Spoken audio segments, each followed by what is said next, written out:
This is BBC News. I'm Anita McVeigh. The headlines at 6 o'clock. 251. Jeremy Corbyn, an outsider when the contest began, wins a landslide victory to become Labour leader.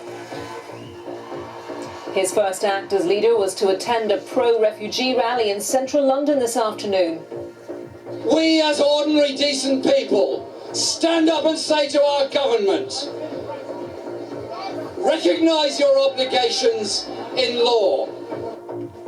We'll keep the red flag flying here. His win has been hailed by the left wing of the party, and former leader Ed Miliband also gave him his support. I'll be offering Jeremy Corbyn my support, and I hope people across the party do so too. I hope also, and I expect him to do this, that Jeremy reaches out to all parts of the party.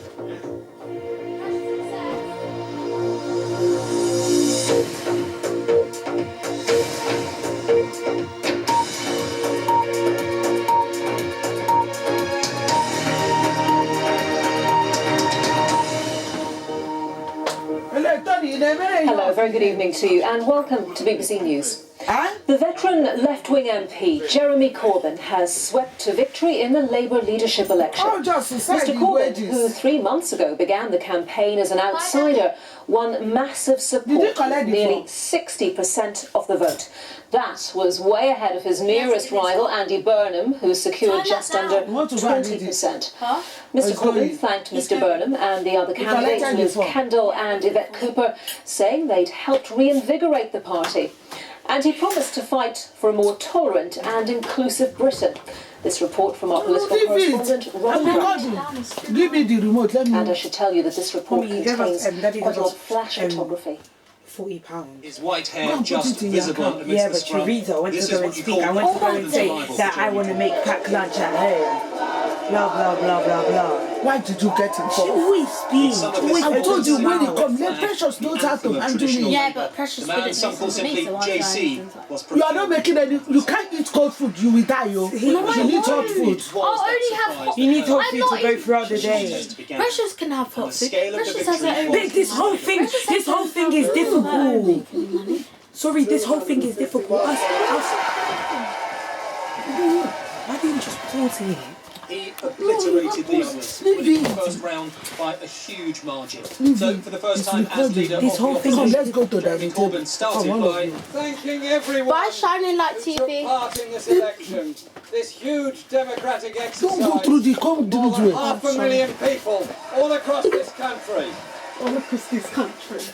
It showed our party and our movement passionate, democratic, diverse, united and absolutely determined in our quest for a decent and better society that is possible for all. He obliterated the others, winning in the first round by a huge margin. But he was conciliatory, perhaps a sign he does want to reach out. Later, outside a Westminster pub, he spoke to the BBC.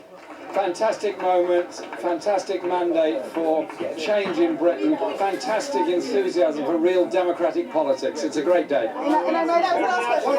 The spin doctors said no more, but then came his warning to Labour MPs who've already quit top jobs in protest at his election. There's going to be an inclusive, open process. I hope everyone will recognise the mandate we've received and that party members expect our party to deliver for them in Parliament.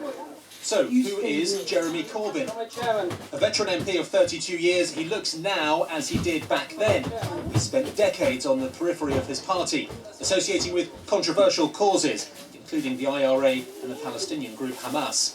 Now, 66 years old, he's a vegetarian who's never far from his bike. So, Saturday the 12th of September 2015, the day the Labour Party got a new leader it never ever expected to get, and the day it got a leader that the vast majority of its MPs don't support. There'll be euphoria for Team Corbyn, but once that's passed, the big challenge is now keeping Labour together. The man who used to be Labour leader was quick to offer his support, but there was a warning too. Our party is a broad church, always has been, always will be, and the task of the leader is to reach all parts of that movement, and I believe that's what Jeremy should do. I think obviously he, Tom and the new leadership team will now want to be reaching out across the country to the public, because that's what this has now got to be about. It's not just our debate within the party that we've had for the last few months, but about the country as well. He'll savour the moment he never thought would happen, the moment some of his critics hoped they would never see. Now the challenge for Jeremy Corbyn is, can he make the group hug last? Can he keep Labour together? Robin Brandt, BBC News, Westminster. After securing victory, Mr Corbyn celebrated with his supporters at a pro-refugee rally in central London. Here's what he said to the crowds. Our objective ought to be to find peaceful solutions to the problems of this world. To spend our resources on helping people, not hindering people. And to try and bring about that world of decency, human rights and justice. And so, none of this is simple, none of this is easy. But surely we have a principle between us all, that we are all human beings on the same planet. We're all human beings who want to live. We're all human beings that want the children to live and the next generation to hopefully be better off than we are. And you think of those families eking out an existence in refugee camps all around the world. They too are ambitious. Their children too want to be artists, poets, writers, engineers, lawyers, journalists, medical practitioners, doctors and everything else.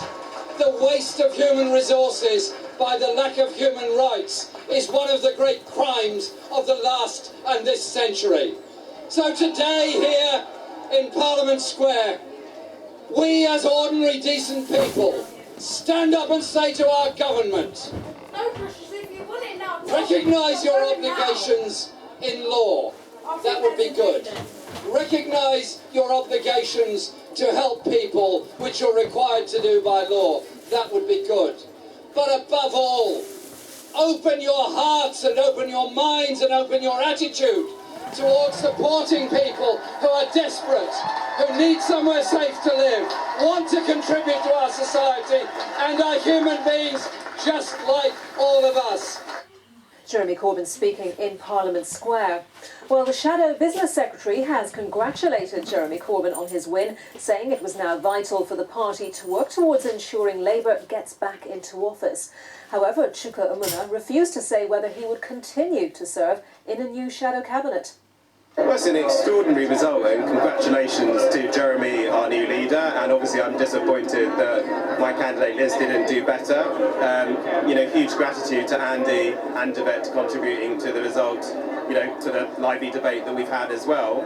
But the important thing now is that we mount the strongest, most credible and effective opposition to the Tories that we can, and also work towards ensuring that we get Labour back into office, because that, importantly, is why Keir Hardie and the founders of our movement set up the Labour Party in the first place. And I think ultimately getting elected and being true to your values are mutually dependent. You can't do one without the other, and that's what we're all going to be working towards. So does that mean you'll stand in the Shadow Cabinet? Chuka Umunna there. Well, let's talk now to our chief political correspondent, Vicky Young, who's at Labour headquarters in central London.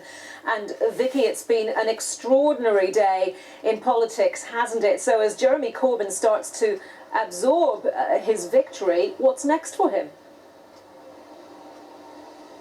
Yes, and I think it's the scale of that victory, isn't it? I mean, if we said 3 months ago that Jeremy Corbyn would be Labour leader, people would have thought we were absolutely crazy. But if you said that he would win with almost 60% of the vote, people would have found that even more surprising. And I think the scale of that victory means that those in the Labour Party, in the Parliamentary Labour Party, who consider themselves moderates, they know that he has now got a huge mandate from the party membership, and any idea of an early coup to try and get rid of him, I think, has gone completely. What they are now trying to do is decide what to do. Do they stay and fight? Do they decide to sit in the Shadow Cabinet and maybe try and change some of Jeremy Corbyn's policies, or do they go to the backbenches? And we have had now 6, 7, 8 of those in the Shadow Cabinet saying that they have decided that they will go to the backbenches. For Jeremy Corbyn, though, he's talked a lot about unity, about the party being a big tent, that he wants to appeal to a wide range of people. So how exactly is he going to do that?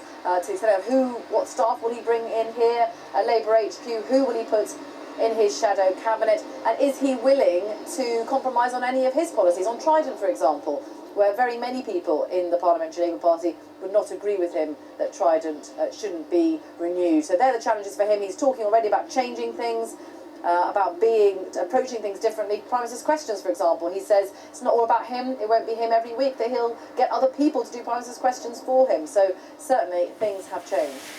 And of course, during the campaign, people said that they liked Jeremy Corbyn because they thought he was different to other politicians. Is he going to be able to maintain that difference now that he is Labour leader? Well, that is a big question, isn't it? What he has managed to do is these people who have signed up to the Labour Party paying their £3, but the membership as well. He has managed to tap into something. His team say it's young people, for example, who are fed up with what they've seen with the old politics, if you like, that they want to do something completely different. They want someone who looks different, who sounds different, and his authenticity, they say, is what has appealed to people. The question is, will that translate across the board, the wider British electorate? Can he galvanise people who voted Green last time? Maybe so. Can he win across SNP voters? Can he appeal to young people? But the problem is, there are many in his party who just think that won't be enough. They have to appeal to people who voted Conservative just a few months ago, who voted in a majority Conservative government. And what some in the party fear is that Jeremy Corbyn and 250,000 Labour supporters who've just voted for him, that they are actually out of step with the wider British electorate. But it may well be, after more years of austerity and the rest of it, that he will manage to win across some more people. OK, Vicky, thank you very much. Vicky Young there at Labour headquarters. John McTernan is a former advisor to Tony Blair, and speaking to my colleague Jane Hill at Westminster earlier, he said Jeremy Corbyn has a big task ahead of him to convince the electorate. The difficulty for Jeremy Corbyn, well, the difficulties start now. He's got to get himself a team, he's got to work out how to act in Parliament, how to handle Prime Minister's questions, and finally he's got to deal with the electorate.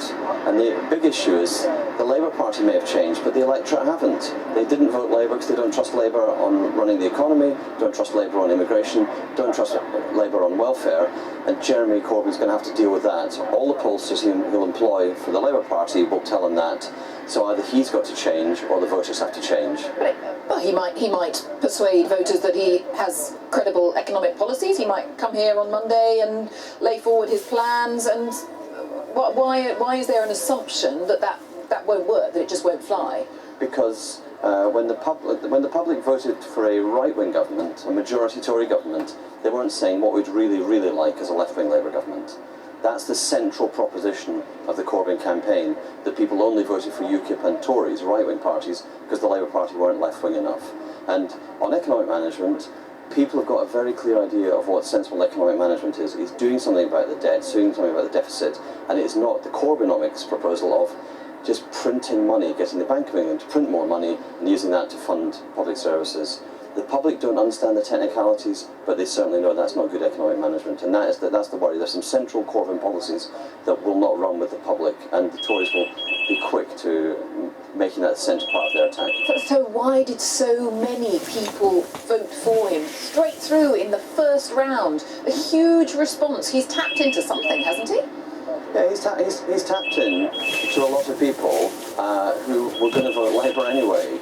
And the point is, Labour is under 30% in the polls, and what he's mobilised is people who want a more left-leaning and a greener Labour Party. He's not tapped into anything in the public, and this is the difficulty. We have to win elections not inside the Labour Party, we've got to win them in the country at large, and the electors know what they want and they know what they like, and they've got a Tory government and the Labour Party. I don't know a single person who votes for Jeremy Corbyn who believes Jeremy Corbyn can win the election in 2020. So basically the Labour Party has abdicated any responsibility for trying to reverse anything the Tories do for at least the next 10 years. And I think the voters won't like that. I certainly don't like it. And I think it is going to be a very, very hard time for the most disadvantaged people in the country, the ones who need a Labour government to defend them. So what should happen now, do you think? What is going to happen, given that he does come in with a mandate?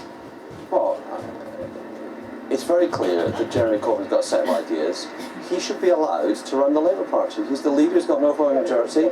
He's going to have control of £7 million a year of short money. He can employ the staff he wants, he can appoint the shadow cabinet he wants, the front bench he wants. in the end, the proof will be what the voters do. And I don't believe that the package that he's proposing to the public is sellable at any speed. And so we'll see next May in London in the mayoralty, we'll see next May in Wales, we'll see next year in the council elections, the public's first verdict. And the only hope for the Labour Party to be successful in the next period is Alan Johnson's leadership of the EU campaign, where Labour are on the side of the public, are on the side of business, are in the right place, and could save some popularity, and there may be some rebuilding for the future possible there. John McTernan. The government's also been responding to Jeremy Corbyn's victory. The Defence Secretary, Michael Fallon, has been talking to our political correspondent, Robin Brandt. This is a very serious moment for our country. This election shows that Labour is now a serious risk to our national security, to our economic security, and to the security of your family. So, let's get this straight. Your reaction to this overwhelming victory by Jeremy Corbyn is to rerun that election strategy of basically trying to scare British people about it. No, this election shows that Labour now poses a very serious risk to our security, our national security, because they would undermine our defences, to our economic security, because there'll be taxes on jobs, taxes on earnings, and more borrowing, and to the security of every family. That would affect all working people. And just finally, in your role as Defence Secretary, do you now think that Labour really are serious under Jeremy Corbyn about Trident, about changing what goes on at Faslane? Well, this government is serious about keeping Britain safe. But this election shows that Labour are now putting that at risk. They're a risk to our national security, they would undermine our defences, but more than that, they're a risk to our economic security. They would pile taxes on jobs and earnings, and that will affect all working people. Defence Secretary Michael Fallon. Well, our correspondent Philip Norton is in Wigan. He's been gauging reaction there to Jeremy Corbyn's win. Well, yes, the Diggers Festival here is now well underway today. It celebrates the life of Gerard Winstanley, who was born here, and also celebrates the socialist movement as well. And it's fair to say there's many unions, Labour members, Labour voters here. Many have got a huge smile on their face today. There's certainly a bit of a spring in many people's steps as well. And you may have heard Jeremy Corbyn thanking the Bakers Union for their support, among other unions. Well, the Vice President of the Bakers Union joins me today. It's John Fox. John, how are you feeling today? Well, I'm feeling great. I think it's a great result what Jeremy's done for the Labour movement. I do think the result of him winning will be based on the equality what we will bring in for the party, and help everybody else in the country.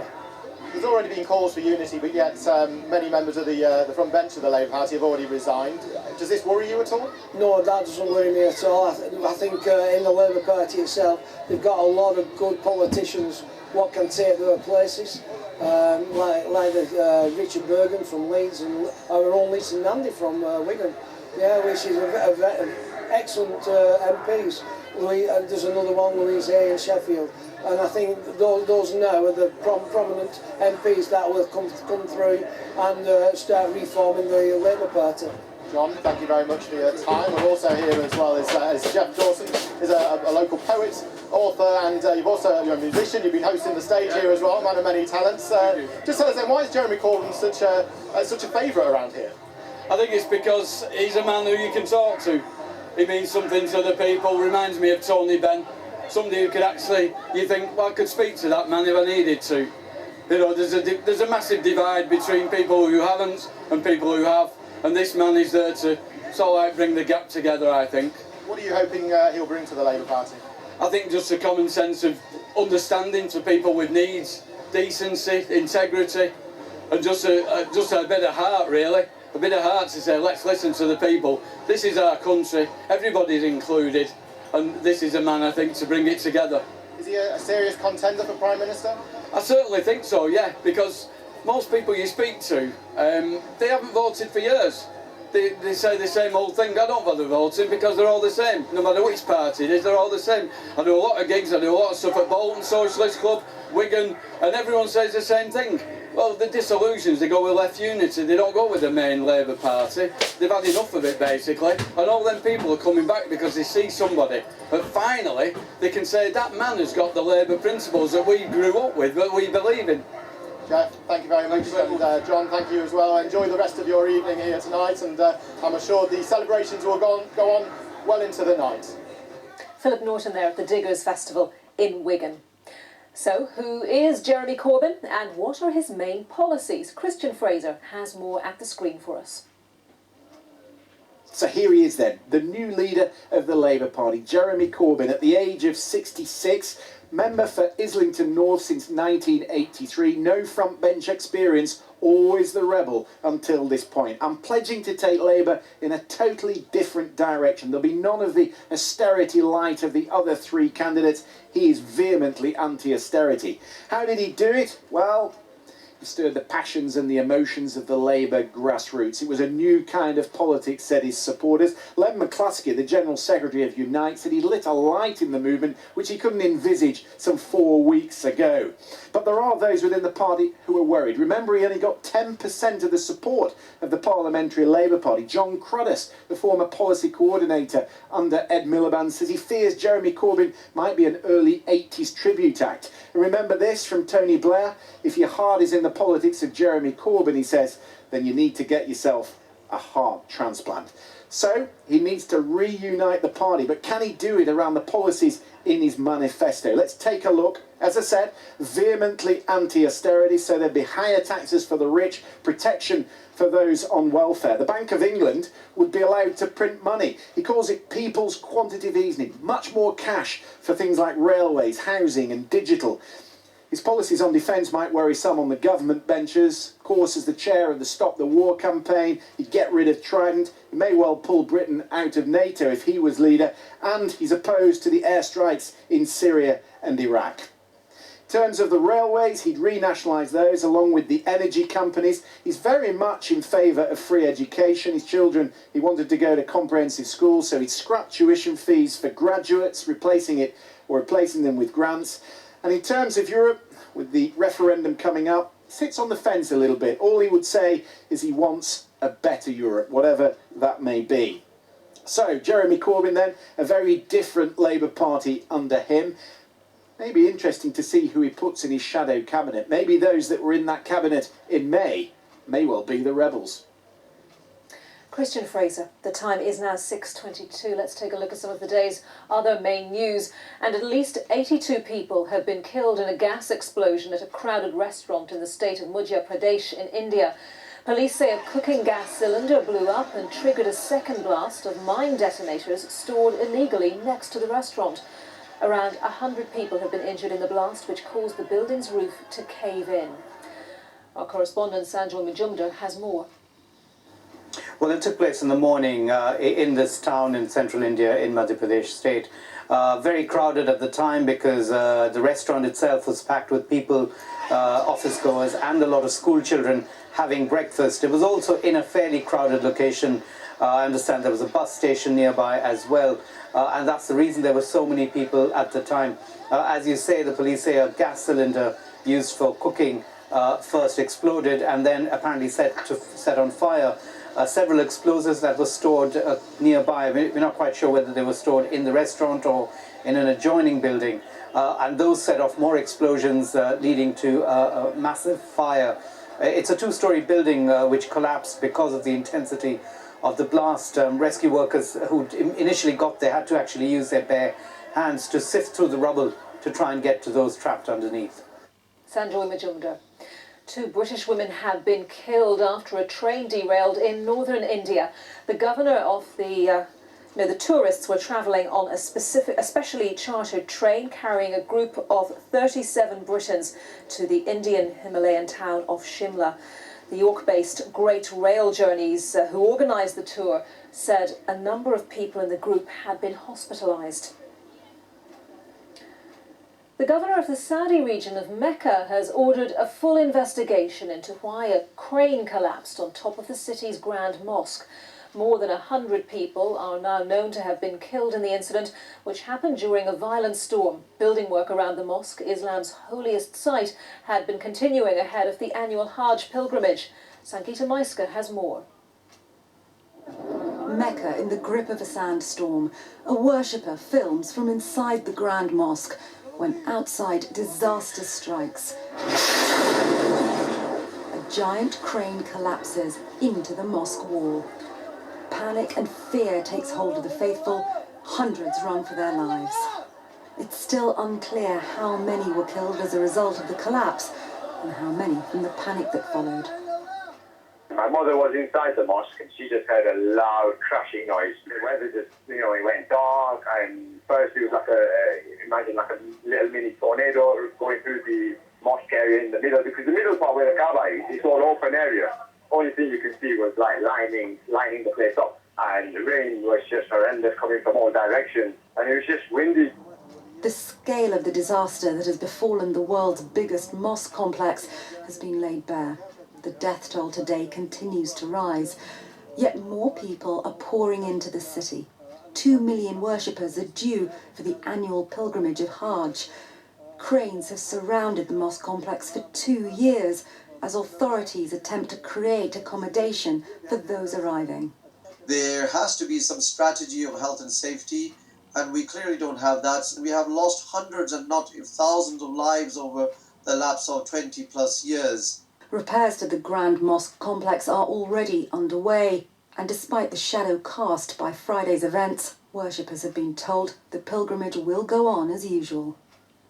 Sangeeta Maiska, BBC News.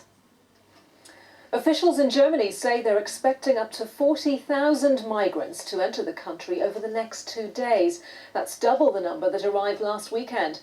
Thousands of extra troops have been deployed to some centres amid concerns that they won't be able to cope with another large influx. Munich, one of the most attractive destinations, received another 3,600 migrants this morning. The city's mayor has appealed to other German regions to do more to help ease the pressure. The Japanese Prime Minister Shinzo Abe has been visiting the flood-hit city of Joso, where raging torrents swept away houses and left at least 4 people dead. More than a dozen residents are still missing, and the emergency services are struggling to pump the floodwaters away. John McManus reports. Touching down in the middle of Joso, a city of 65,000 people, parts of which have now been washed away after a levee on the Kinugawa River gave way on Thursday. Shinzo Abe came to see the rescue effort being carried out in the wake of torrential rains brought by Typhoon Itao. Residents had to scramble onto their rooftops to escape the river waters which flooded through a burst levee. Now many of them are bedding down in temporary shelters. Around 4,500 people are currently living in schools and other public buildings, while engineers try to restore power and water supplies. Mr. Abe told reporters that the government was working as fast as possible in challenging circumstances. I visited the devastated areas today and saw with my own eyes the horrors of the flooded river area, and it brought home to me the scale of the devastation and damage. Aside from a dry and warm place to sleep, the city has also taken other practical steps to help residents. At the City Hall, a free charging service for mobile phones is helping families to keep in touch with each other. Outside, up to 2,000 troops, police and firefighters are searching waterlogged buildings for survivors, while others are attempting to reconstruct the burst riverbank where the water first came through. Others have set about doing what they can themselves. The waters are now retreating, helped by a pumping effort, but it could be several days before some residents can return to their homes and begin their own clean-up. John McManus, BBC News.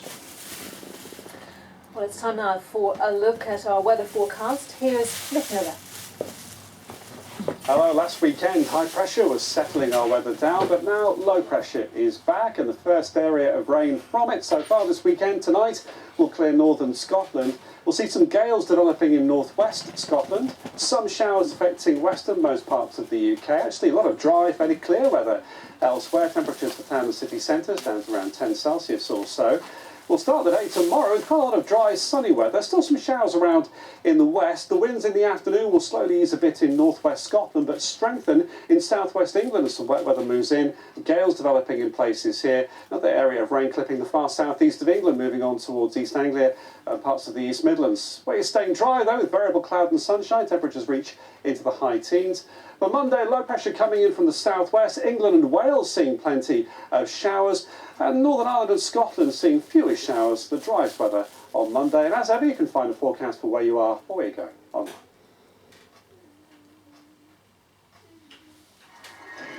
How about introducing a panel? The brand new quiz show, 6 brilliant minds. With great use of a professor of theoretical physics. Must find 6 degrees of separation between analogue and digital. I'm going to put you out of our misery. 6 degrees of separation, part of the BBC's Make It Digital season, Monday at 10 on BBC Two.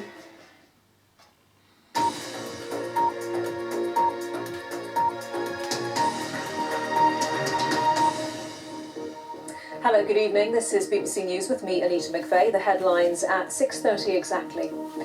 Jeremy Corbyn celebrates with his supporters after being elected as the new leader of the Labour Party. The veteran left-winger secured almost 60% of the vote in a landslide victory. Mr Corbyn promises to revive his party's fortunes after defeat at the general election, but some members of the shadow cabinet have already resigned. Tom Watson is elected as the party's deputy leader. He promised to back Mr Corbyn 100% and is seen as a key figure in maintaining party discipline. In other news, at least 2 British tourists have been killed after a train travelling to the Indian town of Shimla derailed. The train had been chartered privately and was carrying more than 30 British tourists. Officials in Saudi Arabia order an investigation after a crane collapses in the Muslim holy city of Mecca. 107 people were killed and more than 200 injured.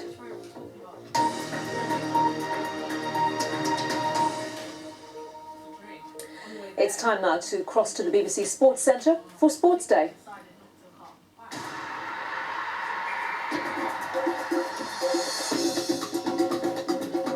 Hello there, welcome to Sports Day with me, Ollie Foster, and Matt Smith. Hello, these are our headlines tonight. The champs are chumps again. Defeat to Everton leaves Mourinho ruining the worst run of results in his career. 6 of the best, the Dons down Celtic to go top of the Scottish Premiership. No double delight in New York for Jamie Murray. He's beaten with his partner in the US Open final. Also coming up in the programme, tearing up the time, Peacock is one of the British winners at the Great City Games. And Doncaster drama, Bondi Beach is beaten but then given victory by the stewards in the St Ledger.